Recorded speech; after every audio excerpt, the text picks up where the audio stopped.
19장 28절에서 30절까지 말씀입니다. 요한복음 19장 28절에서 30절 말씀 우리 한 목소리로 합독합니다.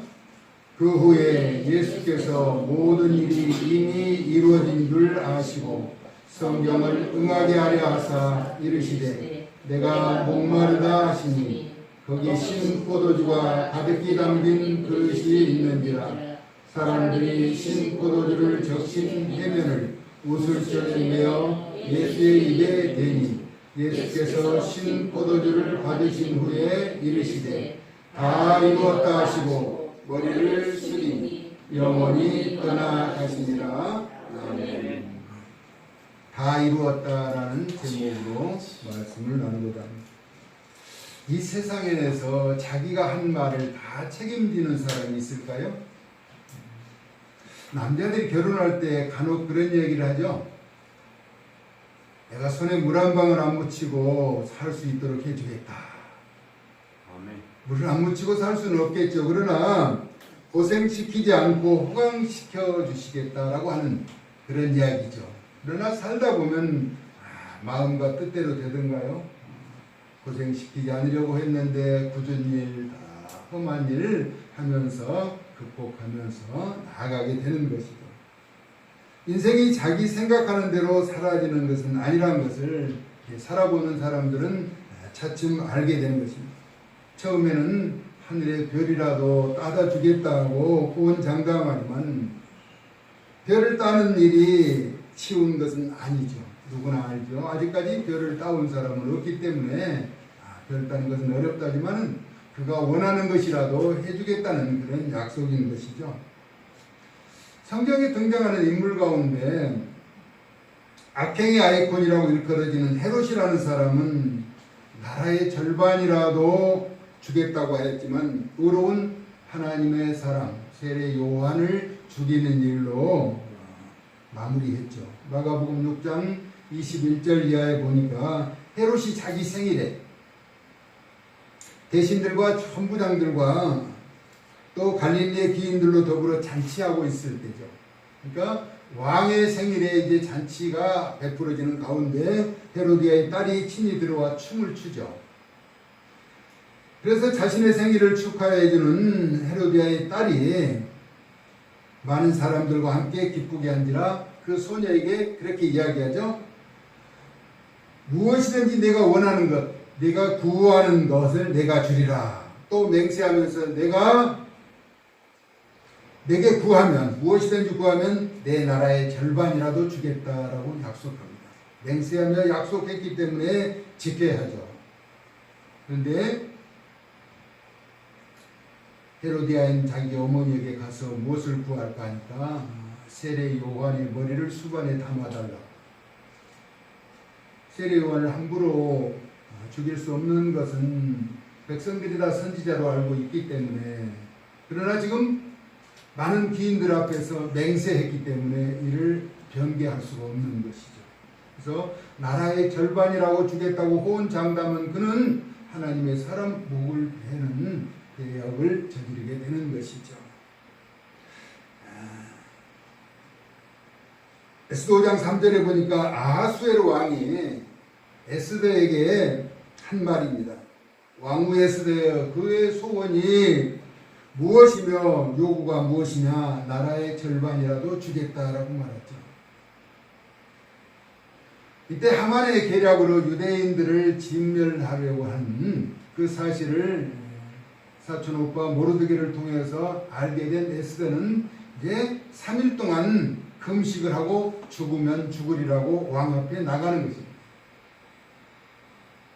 당시에 왕이 남편이라도 왕이 부르지 않았을 때 가면은 죽임을 당하는 그런 엄격한 제도권에서 이제 죽으면 죽으리라고 나갔는데 하나님이 그의 마음을 움직여 주셨죠. 얼마나 왕후가 아름다웠는지. 네가 소원이 있어서 나온 것일 텐데 나라의 절반이라도 주겠다.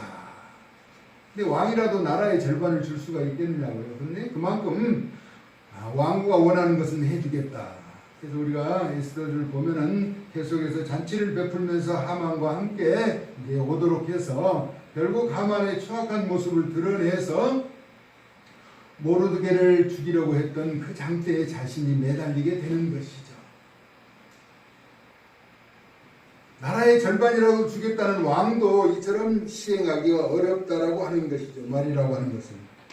그런데 대다수의 사람들은 악한 사람들이 받아들이는 또 버리는 수작으로 그럴듯한 이야기에 속고 또 속아 넘어간다는 것입니다. 우선 눈앞에 보이는 것 같은 달콤한 내용으로 높은 이자를 주겠다라고 이야기하는 많은 사람들이 그곳에 투자했다가 피해를 보는 그런 사례가 요즘도 방송에 종종 언급되고 있는 것 같습니다. 많은 이자를 줄 수 있는 그런 여건이라면 자기가 받지 왜 남에게 주려고 하겠어요. 그런데 사람들은 속는다라고 하는 것이죠. 우리나라도 낚시 인구가 많다고 하죠. 낚시는 지금 미끼를 끼워서 물고기를 속이는 것 아니에요. 그 안에 낚싯바늘이 있어서 자기가 몰면 죽는다는 것을 모르고 자꾸 유혹하는 미끼를 덥석 물었다가 자신의 목숨을 담보로 하게 되는 것이죠. 당사자가 아닌 경우에는 그 정도는 넘어가지 않을 것 같은데, 그러나 피해자는 여전히 발생하고 있더라고 하는 것입니다. 보이스피싱을 비롯한 투자를 빙자한 여러 가지 사기 수법에 걸려들게 되는 것입니다. 세상에도 그렇지만 또 영적인 일에도 마찬가지죠. 우리가 늘 깨어있지 않으면 미혹하는 세력에 흔들릴 수 있다는 것입니다. 영적인 일에도 속는 경우가 발생하는 것은 미혹하는 세력이 다양한 방법으로 유혹하기 때문이라고 하는 것입니다. 이단 사상이죠. 지금 드러내서 활동하고 있는 신천지와 같은 그들은 아주 지금 대놓고 교회를 이제 해체시키려는 갖가지 방법을 묘사하고 있죠. 저한테도 가끔 이렇게 전단지를 보내면서 이게 메모도 와요. 메모도 많이 놀라셨죠 하면서 신천지라고 하는 것은 경계할 줄 안다는 것입니다. 그러면서 자기들의 주장을 피력하는 거예요. 한번 읽어보라는 거예요. 그러면 사람들이 읽다 보면은 거기에 관심을 갖고 그럴듯하게 이렇게 사람들을 미혹하게 된다라고 하는 것입니다. 세상에 넓고 쉬운 일이 또 쉬운 길은 없죠. 그것이 사단이 미혹하는 지름길이라고 하는 것이죠. 그런데 그 길을 찾아가려고 하는 자들이 여전히 존재하고 있다라고 하는 것입니다.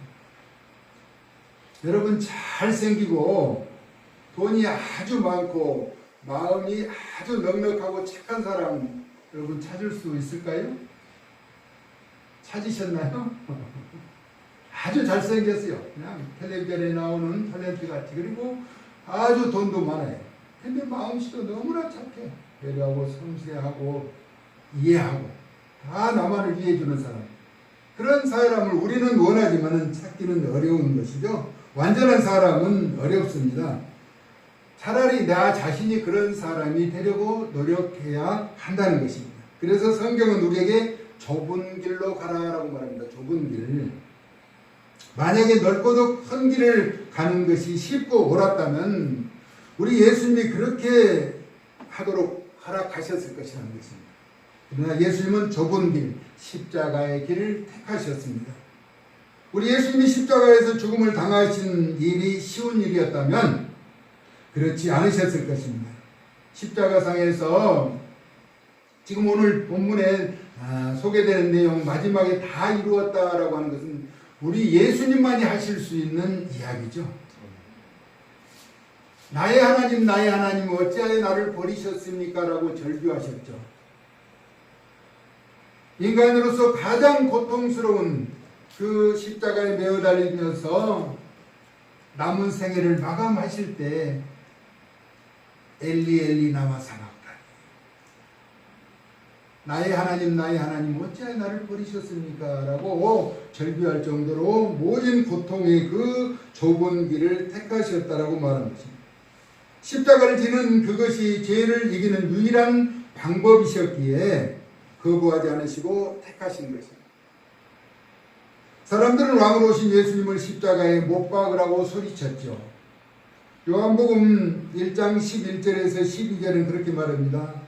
자기 땅에 오셨지만은 자기 백성이 영접하지 아니하였다. 그러나 영접하는 자 곧 그의 이름을 믿는 자들에게는 하나님의 자녀가 되는 권세를 주셨다라고 말씀하고 있죠.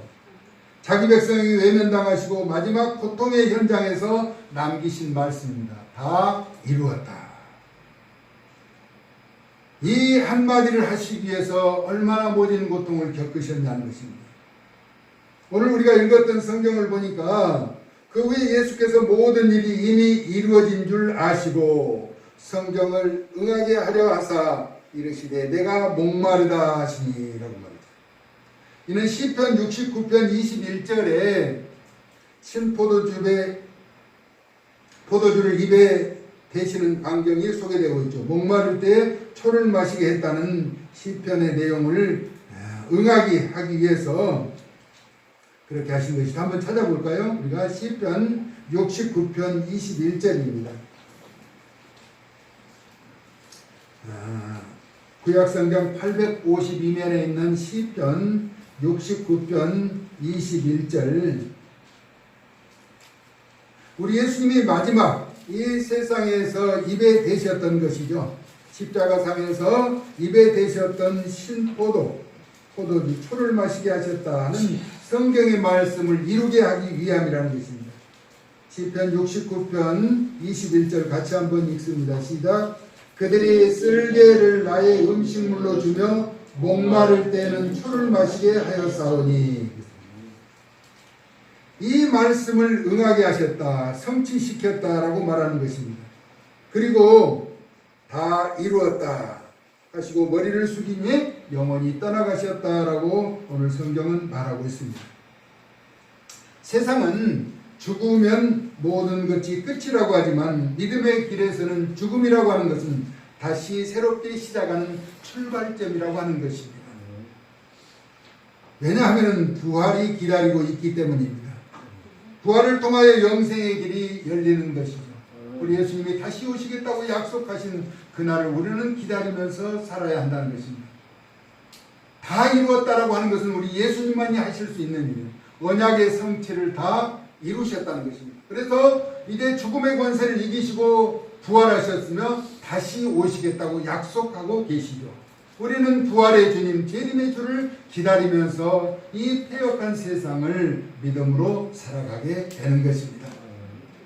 우리 예수님이 다 이루신 세상에서 우리는 믿음을 지키면서 전능자의 보호를 받으면서 형통하게 살아가는 것이 우리의 책무이고 그 사랑을 증거하는 것이 우리의 사명이라고 하는 것입니다.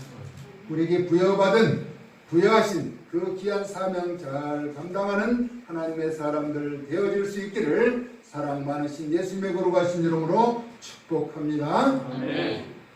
십자가상에서 언약의 성취를 다 이루신 예수님, 예수님이 이루신 세상에서 우리가 살아갈 때 우리를 미혹하며 유혹하는 세력 앞에 담대하게 용기 있게 확신을 가지고 구별된 삶으로 하나님 앞에 기쁨과 영광이 되어질 수 있도록 은혜에 더하여 주시옵소서. 혹이라도 미혹하며 유혹하는 세력에 붙잡혀 넘어지지 않도록 늘 깨어서 주의 말씀 가운데 다시 오실 주님을 기다리면서 승리의 계가를 부르게 하여 주시옵소서. 예수 그리스도의 거룩하신 이름으로 축복하며 기도 올리옵나이다. 아멘.